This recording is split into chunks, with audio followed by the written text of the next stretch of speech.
भारत के राजनीतिक इतिहास में कुछ नेता ऐसे रहे हैं जिन्होंने न केवल सत्ता चलाई बल्कि समाज में गहरे बदलाव लाने का प्रयास भी किया। विश्वनाथ प्रताप सिंह, जिन्हें आमतौर पे वीपी सिंह के नाम से जाना जाता है, एक ऐसे ही नेता थे। वे केवल एक प्रधानमंत्री नहीं थे बल्कि सामाजिक न्याय के पक्षधर भी थे, भ्रष्टाचार के खिलाफ प्रमुख नेता और भारतीय राजनीति के बदलाव लाने वाले व्यक्तित्व के रूप में याद किए जाते हैं। उन्हें मंडल आयोग की सिफारिश को लागू कर सामाजिक और राजनीतिक व्यवस्था को नई दिशा दी। हालांकि उनके इस फैसले ने देश में तीव्र बहस और विरोध प्रदर्शन को जन्म दिया। बात करते हैं विश्वनाथ प्रताप सिंह का जन्म 25 जून 1931 को उत्तर प्रदेश के इलाहाबाद, जो अब प्रयागराज के नाम से जाना जाता है, जिले में हुआ था। वह एक राज परिवार से ताल्लुक़ रखते थे, लेकिन उन्होंने अपनी ज़िंदगी आम लोगों के हक की लड़ाई में लगा दी। उनकी शिक्षा इलाहाबाद और पुणे में हुई। 1950 के दशक में उन्होंने राजनीति में कदम रखा और जल्द ही अपनी अलग पहचान बना ली।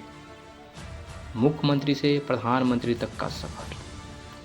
वीपी सिंह 1980 से 82 के दौरान उत्तर प्रदेश के मुख्यमंत्री रहे, जहां उन्होंने भ्रष्टाचार के खिलाफ कई कदम उठाए। बाद में 1984 में राजीव गांधी के सरकार में उन्हें वित्त मंत्री बनाया गया, लेकिन बोफोर्स घोटाले की जांच के दौरान उन्होंने कांग्रेस पार्टी छोड़ दी। 1989 में अब देश में कांग्रेस विरोधी लहर चली, तो वीपी सिंह के नेतृत्व में जनता दल ने राष्ट्रीय मोर्चा गठबंधन बनाकर चुनाव जीता और वे भारत के प्रधानमंत्री बने। प्रधानमंत्री बनने के बाद वीपी सिंह ने 1990 में मंडल आयोग की सिफारिश को लागू करने की घोषणा की। इस आयोग की रिपोर्ट के अनुसार अन्य पिछड़ा वर्ग यानी ओबीसी को सरकारी नौकरी और शिक्षण संस्थानों में 27% आरक्षण दिया जाना था। यह फैसला भारतीय राजनीतिक और समाज के लिए एक ऐतिहासिक कदम था। हालांकि इसके विरोध में देश भर में जबरदस्त प्रदर्शन हुए। खासकर उच्च वर्ग के युवाओं ने इसे योग्यता के खिलाफ बताया। कई जगहों पे आत्मदाह की घटनाएं भी हुई। मंडल आयोग की सिफारिश को लागू करने के बाद उनकी सरकार स्थिर हो गई। बीजेपी ने अयोध्या में राम मंदिर आंदोलन के चलते सरकार से समर्थन वापस ले लिया, जिसे वीपी सिंह को 1990 में प्रधानमंत्री पद से इस्तीफा देना पड़ा। इसके बाद वे सक्रिय राजनीति से धीरे धीरे दूर हो गए, लेकिन सामाजिक न्याय के लिए उनकी लड़ाइयों को हमेशा याद किया जाएगा।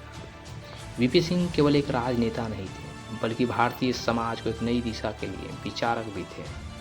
उन्होंने अपनी सत्ता को समाज के कमजोर तबकों को सशक्त करने के लिए उपयोग किया। उनकी पहल से भारतीय राजनीति में सामाजिक न्याय को एक मुख्य मुद्दा बना दिया।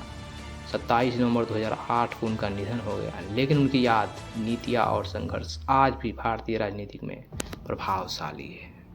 तो मिलते हैं ऐसे ही रोचक इतिहास के प्रमुख आंदोलनों से। जय हिंद।